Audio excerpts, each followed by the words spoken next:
Olá, eu sou o professor José Benedito. Vamos começar a nossa segunda videoaula de Introdução à Mitologia e, conforme eu havia prometido na aula anterior, o tema de hoje é o espaço sagrado. Então, deixa eu ajustar a janelinha e vamos começar? Introdução à Mitologia, aula 2. Apresentação. Esta é uma atividade do Instituto e do Curso de Filosofia da Universidade Federal de Uberlândia e também do PET Paideia, Programa de Educação Tutorial da Universidade Federal de Uberlândia, Curso de Filosofia. O espaço sagrado, sobre a experiência de existir no mundo. Esse tema ele é muito interessante porque toma como referência a existência concreta no espaço, está bem? Então, por isso, o existir no mundo. Os nossos agradecimentos vão ao professor Fernando, ao Ciro e ao Eriksen, à equipe do Paideia, à minha família, a vocês que assistem esse vídeo e a todo mundo que está lutando ao lado do saber científico contra a pandemia. Vamos ficar em casa. Pessoal, introdução à mitologia, então a gente pode retomar nossa pergunta. Para que servem os mitos? A humanidade produz mitos desde que nós temos os primeiros registros históricos. Então, a gente pode se perguntar para que eles servem? Por que eles aparecem nas sociedades humanas? Pois bem, vamos ficar com essa imagem na nossa mente e, ao final da aula, a gente pode propor uma resposta a essa pergunta a partir dessa imagem e o conteúdo que vamos discutir. As percepções do espaço. Homem moderno. Conceito que define o homem arreligioso, agnóstico ou ateu. Esse conceito de homem moderno, ele aparece nas obras de Nietzsche, Jung, Mircea Eliade. Não se refere exatamente a um período histórico, mas sem dúvida ali o homem do Renascimento até a contemporaneidade é a nossa referência, mas principalmente o do século XIX, do século XX, quando tivemos um predomínio muito grande do positivismo e de um racionalismo cego, por assim dizer, como veremos. Uma das características do homem moderno é a indiferenciação ontológica do espaço. Então, para ele, com exceção da realidade material mais imediata, o espaço não tem diferenciação, é tudo a mesma coisa. As percepções do espaço para o homem moderno também são experiências do Homo religiosus. O Homo religiosus é o par antitético do homem moderno. Também, forjado na obra desses autores, representa aquele Homo, o Homo religiosus, representa aquele que, como a gente vê ali, tem algo a mais. Este algo a mais é a experiência humana de relação com o sagrado no espaço. Então, é uma relação no espaço calcada pela simbologia do sagrado, que nós vimos na aula passada e vamos rever nessa aula aqui. O homem moderno e a percepção do espaço. O homem moderno, em síntese, se relaciona com o espaço a partir de três circunstâncias: técnico-científica, trabalho ou sobrevivência e sentimental. Aqui eu faço uma pequena observação. Esta é a que mais se aproxima da experiência do sagrado para o Homo religiosus. Então, um homem moderno, ele tem como diferenciação ontológica do espaço, no máximo, aqueles que são relacionados ao sentimento, Enquanto o Homo religiosus, além desses três, tem o quarto, que é a relação com o espaço a partir do sagrado. Espaço técnico-científico. Aqui nós temos dois exemplos, um mapa e as dimensões da Terra a partir da filosofia de Eratóstenes, espaço de trabalho, onde nós temos aqui provavelmente já uma grande influência dos sistemas fordista e taylorista na organização desses sistemas de trabalho. E, por fim, aquela última circunstância, espaço e lugar, o sentimento. Lugares onde tivemos fortes experiências sentimentais ficam marcados na memória de um modo especial. Isto promove uma diferenciação ontológica. É o mais próximo que o homem moderno conhece de uma hierofania. Na aula passada a gente viu que hierofania significa manifestação do sagrado, aqui e agora. Aí eu cito Eliade. Existem, por exemplo, locais privilegiados qualitativamente diferentes dos outros, a paisagem natal ou os sítios dos primeiros amores. É uma expressão bastante poética, né? E essa expressão, ela representa que, pelos sentimentos, o homem moderno até consegue fazer alguma diferenciação ontológica no espaço, mas sequer se aproxima da diferenciação ontológica de uma hierofania, conforme veremos mais adiante. Aí está um exemplo da questão sentimental. Esse primeiro pássaro é o Nhambu Xintã. Este segundo pássaro, o Nhambu Chororó. Ora, vocês já estão percebendo que eu estou me referindo à famosíssima canção de Atos Campos e Serrinha, imortalizada nas vozes de Tonico e Tinoco, o Nhambu Xintã e o Chororó. O poeta descreve nessa canção, na letra da canção, que ele ama demais o lugar onde mora. A letra é mais ou menos assim: eu não troco meu ranchinho amarradinho de cipó por uma casa na cidade, nem que seja um bangaló. Eu moro lá no deserto e sem vizinho eu vivo só. Só me alegra quando pia lá para aqueles cafundó. É o Nhambu Xintã e o Chororó. Então ele está dizendo que ele ama o lugar onde ele mora, ele se identifica. Se ele for tirado dali, vai virar aquele velho tema, do caboclo, do boiadeiro que teve que mudar para a cidade, perdendo o lugar onde ele se identifica. Aí percebe-se uma diferenciação ontológica a partir dos sentimentos. Mas há uma outra forma de marcar a partir do sentimento. Vamos ver? Esse que aparece aqui na tela é o cantor Charles Aznavour, numa canção bastante conhecida chamada La Bohème, composta por Jacques Plante e por ele mesmo, Charles Aznavour. Essa foto, ela está registrando o momento mais tenso da música. Que momento é esse? Fazendo um breve apanhado. Trata-se da história de um pintor, que por volta da meia-idade já atingiu notoriedade na sua profissão. No entanto, ele sente um grande vazio existencial. Para preencher este vazio, ele retorna ao bairro de juventude, ao bairro boêmio de Montmartre, onde ele, apesar de ser bastante pobre, viveu um relacionamento muito intenso e muito bonito com sua amada. Esse vazio existencial, portanto, ele tenta preencher com uma nova visita ao bairro de Montmartre. Mas chegando lá, ele não encontra o bairro de sua juventude, E, como ele diz na canção, Montmartre não existe mais, e os lilazes, a flor lilás que predominava no bairro e ele descreve o tempo todo, ele diz: os lilazes estão mortos.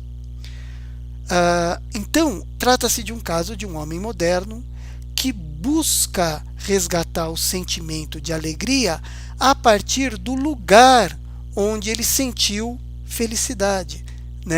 Então vejam que o espaço, ele, quando é lugar de vivência de experiências profundas, fica marcado em nossa memória. E aqui, no caso, o poeta, assim como no famoso conto de Aníbal Machado, O Retorno aos Seios de Duília, busca nos lugares ou nos sítios dos primeiros amores uma experiência que preenche o vazio existencial que ele vive naquele momento. O sentimento da ausência, vazio existencial. Vamos diferenciar aqui 3 conceitos. O primeiro deles é o saudade. Vamos definir saudade como uma doce lembrança, um sentimento de completude entre presente e passado, né? Então, vamos lembrar, né, do poeta dizendo que quando a saudade vem aporrinhar, ele se vinga dela tocando viola de papo para o ar. Ora, a saudade, portanto, não é um sentimento negativo, mas um sentimento positivo. A gente fica prostrado por um tempo, mas depois retornamos, porque as lembranças do passado, elas são felizes ou nem tanto, mas de toda forma é uma experiência completa. Diferentemente do caso da nostalgia.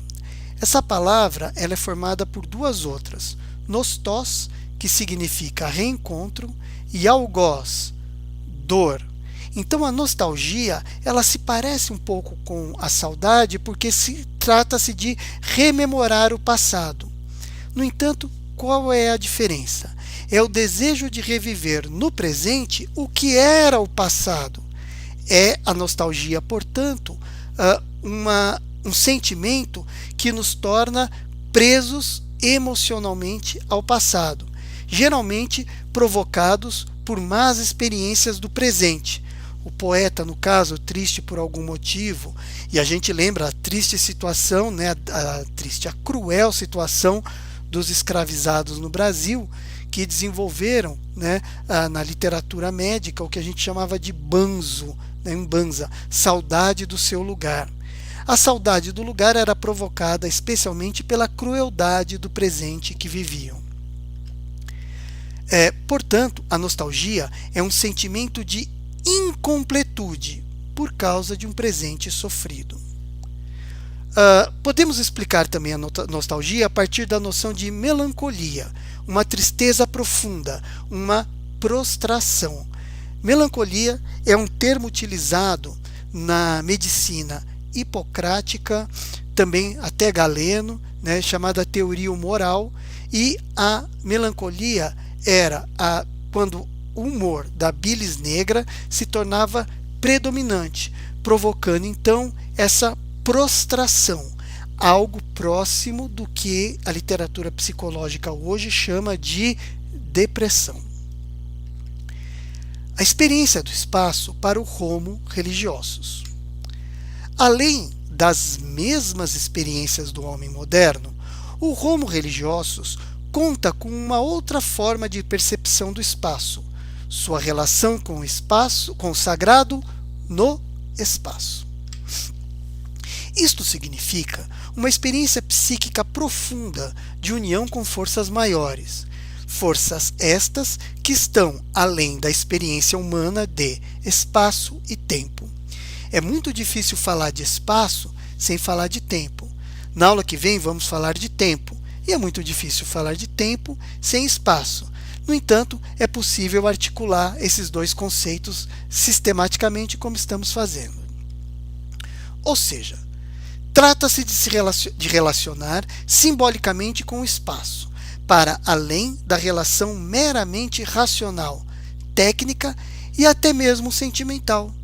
Então, relacionar-se simbolicamente com o espaço significa ir além da relação racional, técnica, profissional e até mesmo daquela sentimental. É isso que nós vamos demonstrar de agora em diante, como que relacionarmos simbolicamente com o espaço, a partir das hierofanias, dos ritos, é uma experiência psíquica mais profunda do que a dos sentimentos. Espaço técnico e simbólico na perspectiva dessa relação com o sagrado. Vamos lembrar daquele mapa, né, antes projetado, e aqui temos uma espécie de mapa também da alquimia. Nesse mapa nós vemos o globo terrestre representado, 4 elementos, né, o fogo, o vento, o ar, a água e a terra, e aqui dentro nós temos o Sol, a Lua e 5 estrelas, que estão regendo os 7 minerais no interior da Terra. Aqui nós temos o mercúrio, o enxofre e a quinta essência. Pois bem, obviamente, não é assim que se representa a Terra se formos tratá-la racionalmente. Mas aqui é uma representação simbólica da Terra. E essa representação simbólica tem muita importância em determinadas ações que fazemos. Um laboratório de alquimia, né? Por exemplo, aqui como está representado. Vejam só, nesse laboratório está representado um leão com uma cobra na boca, o Sol, Mercúrio e a Lua. Obviamente, em nenhum laboratório de alquimia nós tínhamos deuses e elementos da natureza sentados à mesa e um leão ali fazendo companhia ao alquimista, enquanto o forno trabalha. E nem teremos uma chama desse tamanho aqui. Então, essa é uma representação simbólica do lugar de trabalho do alquimista, diferente da representação que nós vimos do lugar de trabalho da sociedade moderna, dominada ainda hoje por elementos fordistas e tayloristas. Relação com o espaço sagrado. O Homo religiosus aspira estar sempre próximo do centro do mundo. A expressão que define isso é axis mundi. O espaço não é homogêneo, ele é ontologicamente diferenciado. Há lugares realmente fortes, onde ocorreram hierofanias. Estando nestes lugares, o Homo religiosus participa do sagrado e santifica a própria vida. Esta é uma experiência psíquica muito mais profunda do que os sentimentos promovem. A observação que eu vou fazer aqui é que santificar a própria vida nada tem a ver com a relação entre religião e política, religião e ética, religião e estética, está bem? Isso vai ficar para uma outra videoaula chamada As Funções da Religião. Aqui nós vamos partir da experiência do sagrado, conforme a gente viu em Rudolf Otto. O sagrado não é um conceito, é uma experiência. E essa é uma experiência de santificação da vida quando estamos próximos do lugar sagrado, do axis mundi. Experiências sentimentais tristes podem levar à prisão emocional, nostalgia e melancolia, como nós vimos há pouco tempo. Ora, nas palavras de Jung, o homem moderno não entende o quanto seu racionalismo, que lhe destruiu a capacidade para reagir a ideias e símbolos luminosos, o deixou à mercê do submundo psíquico. Libertou-se das superstições, ou pelo menos pensa tê-lo feito. Mas neste processo perdeu seus valores espirituais em escala positivamente alarmante. Suas tradições morais e espirituais desintegraram-se e, por isto, paga agora um alto preço em termos de desorientação e dissociação universais. Essa desorientação e dissociação universal é aquele último parágrafo que nós vimos, as situações de nostalgia e melancolia, na qual nós nos tornamos reféns das emoções, né? Mas rigor, refém dos sentimentos, né? Em virtude, em geral, de presentes não muito felizes. Ora, o Homo religiosus, como ele reage simbolicamente ao espaço, como ele tem símbolos luminosos ao seu lado, ele tem mais condições de sair dessa desorientação e dissociação universais. Não que ele não entre nessa situação, mas ele tem um elemento a mais, mesmo porque a relação racional e a relação técnica com o espaço não são libertadoras. A relação sentimental, em parte, e a relação simbólica, se conduzida da forma correta, profundamente positiva, no sentido de nos libertar dessa dissociação universal. São João de Deus. Aqui nós vamos perceber um caso que eu vou contar desse santo, que é muito interessante para notar a diferença entre sentimentos e emoções. Sentimentos, eles pertencem ao campo da consciência, estão mais próximos, portanto, do nível da racionalidade. Enquanto as emoções, nós vamos tratar como pulsões do inconsciente. Pois bem, contando rapidamente a história de João, ele, muito cedo, muito jovem, criança, ainda teve que deixar os pais e a cidade natal, foi viver com alguns parentes distantes e depois, na juventude, foi viver por conta própria no mundo. Até pouco depois dos 30 anos, viveu uma vida comum, profana, foi soldado, foi uma viajante, fez de tudo. E a partir de um certo tempo, João resolveu voltar para sua cidade natal, Montemoro Novo, onde ele pretendia reencontrar os pais. Lá chegando, ele não os encontrou.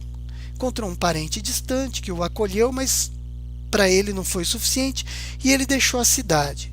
Voltou a viver no mundo, só que alguns meses depois, ele teve um surto psicótico durante uma missa. E depois desse surto, ele foi internado num hospital e ali internado, ele na cidade de Granada, na Espanha. Ali internado, ele viu com o horror com que eram tratados os doentes, especialmente os doentes mentais. Então, ele tem uma experiência mística na qual ele descobre que a missão dele era cuidar dos doentes, dos enfermos, de todos os que tivessem necessidade.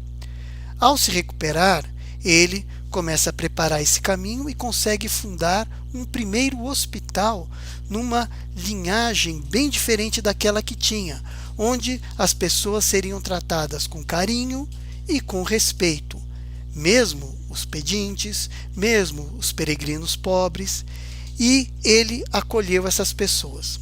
Pois bem, por isso que é o patrono dos hospitais. O que permitiu então essa virada na vida dele foi justamente essa pulsão de relação com o sagrado, essa epifania que ele teve a partir então dessa sua experiência de sofrimento, né? Isso é uma experiência muito mais profunda do que uma experiência sentimental. A cena que vemos lembra que o primeiro hospital que ele fundou foi destruído num incêndio e ele tentou resgatar o maior número de pessoas possíveis, mesmo colocando a vida em risco, e por conta mesmo, né, dessa experiência que ele teve, ele acaba falecendo alguns anos mais tarde. Hierofania e consagração. Uma hierofania, manifestação do poder das divindades, torna um lugar luminoso. Então, quando as divindades se manifestam, um lugar se torna especial no mundo, né? Ali ocorreu uma hierofania. É possível também realizar rituais que consagrem uma porção do espaço, tornando-o um lugar sagrado. Estes rituais reproduzem um mito fundador. Como vimos, um mito narra uma história sagrada, geralmente a criação de uma realidade. Portanto, quando se realiza um rito de consagração, se reproduz esse mito fundador e aquela consagração torna um lugar que era indiferenciado num lugar ontologicamente mais forte, um lugar sagrado. Próximo item, o poste sagrado, o Kawa-awa dos Ashilpa. Essa imagem aqui é um clássico da antropologia, né? Ela representa alguns membros do povo Ashilpa e eles estão aqui preparando, né, finalizando os trabalhos do poste sagrado. É um povo nômade. Então esse povo, para escolher o lugar que ia se fixar, eles faziam um determinado ritual e descobriam qual era o axis mundi, o ponto central do novo lugar, o novo centro do mundo. Ali fincava-se o poste sagrado e a partir dali começavam a se organizar organizar-se econômica e simbolicamente em torno desse poste. Um exemplo que nós temos aqui mesmo em Uberlândia, essa foto é daqui de Uberlândia, mostra o mastro com a bandeira de São Benedito, né, durante o congado. Então, isso aqui também é um axis mundi, né? Então, para as pessoas que participam dessa fé, para as pessoas que participam desse mito, esse poste também é um axis mundi. O sagrado também provoca movimento no espaço. Então esse é um fenômeno bastante interessante. Há estudos da geografia do sagrado que são muito interessantes e eles são muito baseados também em dois geógrafos fundamentais. O primeiro é o filósofo sino-americano Ifu Tuan e o segundo o filósofo brasileiro Milton Santos.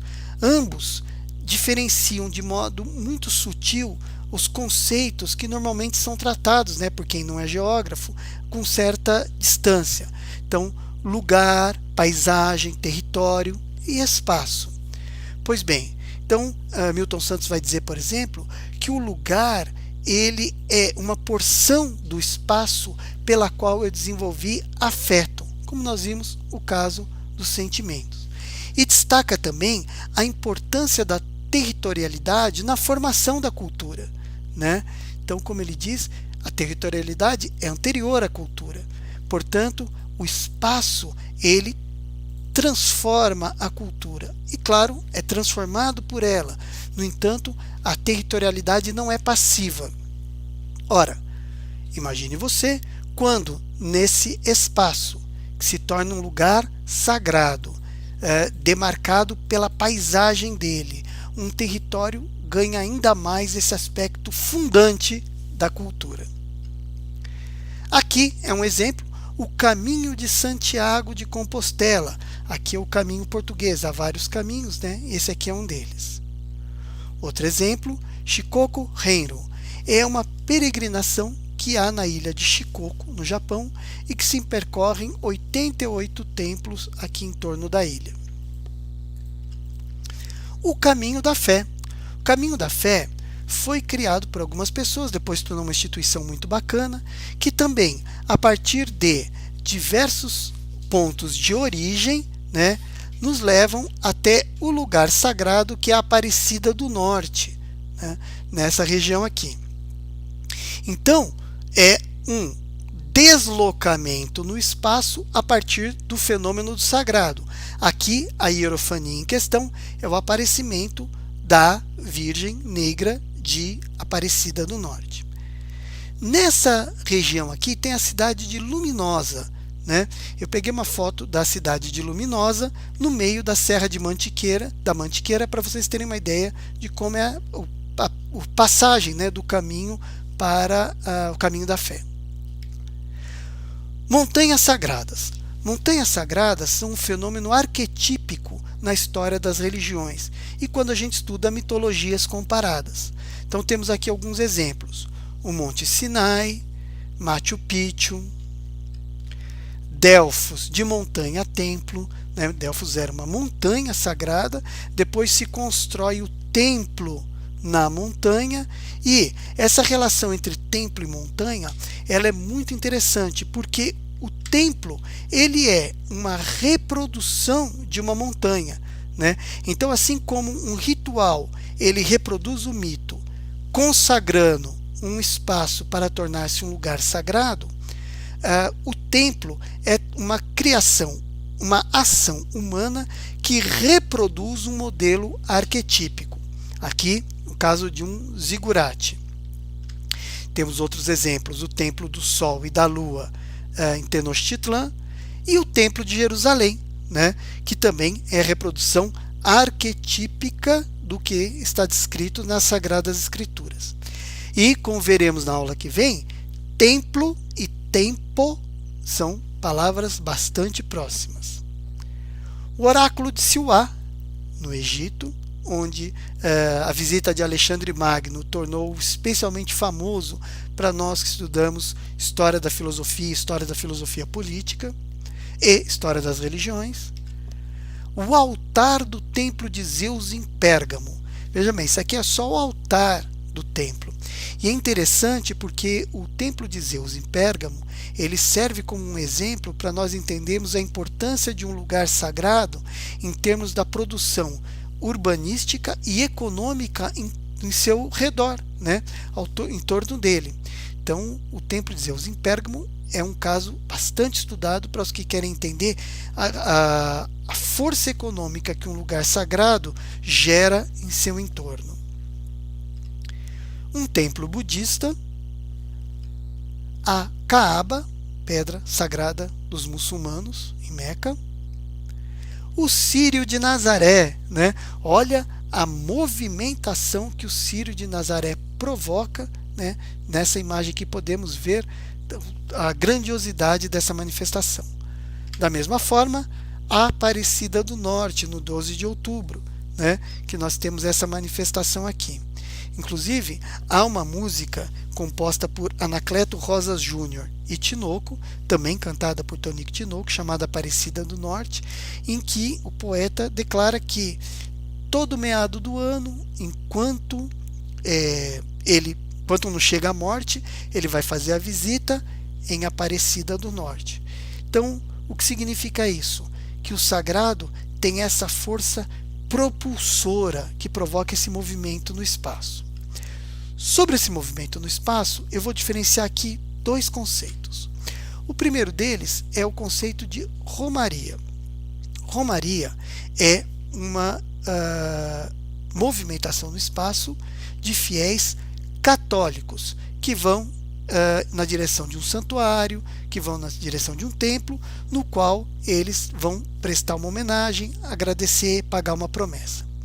A peregrinação, que tem a mesma raiz de toda a romaria, ela hoje é um fenômeno diferente, porque tanto em Santiago de Compostela, como por exemplo no Caminho da Fé, há peregrinos que não são necessariamente católicos, né? Então, conversando com os estalajadeiros, né, do caminho, eles relatam que muitos peregrinos são simplesmente agnósticos que querem fazer essa aventura, ou até mesmo, como já teve o caso, budistas que fizeram essa peregrinação aqui, como eu também tenho vontade de fazer a peregrinação lá nos templos budistas em Shikoku Renro.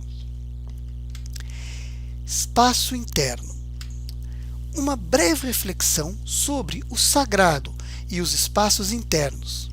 Nas palavras de Jung, não temos nem tempo nem espaço apropriado para momentos de espiritualidade, ao passo que nas casas indianas, mesmo nas mais pobres, há sempre um altar e um tempo para as orações. Ora, então, ele está fazendo aqui uma palestra para médicos ingleses, e o que ele está destacando para esses médicos é que a vida, especialmente nas cidades grandes, com esses mercados de trabalho que temos, se torna racional demais, materialista demais. E esse racionalismo e o materialismo, eles enfraquecem o valor do simbólico. Então, por que eu reservaria um pedaço da minha casa para ter um pequeno altar? Por que eu tiraria 15 minutos ou meia hora do meu tempo para as orações, né? Eu poderia usar isso para algo mais útil, ou até mesmo para descansar, né? Pois bem, e ele está demonstrando aqui com essa frase que isso faz com que essas pessoas, mesmo as mais pobres, tenham uma vida simbólica mais rica do que o homem moderno. Essa vida simbólica mais rica permite uma maior resiliência para existir no mundo. E veja que nessa frase há um detalhe interessante: um altar e um tempo. Então, um lugar e um tempo para as orações. Quando a gente vê, né, tutoriais ou a gente participa de cursos de meditação, sempre o instrutor diz: você precisa tirar 15 minutos, 30 minutos todos os dias para fazer a meditação num cantinho tranquilo da casa, né? Então o princípio é o mesmo, ou seja, a gente precisa dizer não para um mundo racionalizado, nem que seja por um tempinho. Congá, um altar da Umbanda. Vejam que ele é muito belo, no entanto aqui a questão estética não é a prioridade. A prioridade é o sagrado que isto representa, né? A força emocional de quem comunga da fé diante de um altar sagrado, diante de um altar que representa muito mais do que o tempo vivido aqui, mas representa uma história mitológica da qual o próprio universo faz parte. Altares domésticos, também como exemplo, um altar cristão, católico, né? Então mariano, e um altar budista. Também são exemplos de altares modernos, altares sagrados, que representam um lugar privilegiado dentro das casas que exige um determinado tempo privilegiado. Conclusão, então, afinal de contas, para que servem os mitos? Lembram dessa imagem que eu havia colocado? É a imagem da Pietà, feita por Michelangelo, na qual nós vemos Maria carregando o Cristo morto nos braços. Pois bem, podemos dizer que há determinados momentos da vida, como nós vimos lá no caso do cantor de La Bohème, né, em que ele está numa situação muito próxima dessa, quase de morte psicológica, de prostração, de dor, de sofrimento. Mas talvez a mensagem dos mitos seja: nós não estamos sozinhos. Mesmo nesses momentos de maior dor, de maior preocupação, sempre há quem nos acolha, sempre há quem? Os deuses, as deusas que estão ao nosso lado. Pessoal, na próxima aula vamos ver então o tempo sagrado, completando esse conjunto tempo e espaço sagrado, e eu quero então agradecer vocês com um profundo sentimento mesmo de gratidão.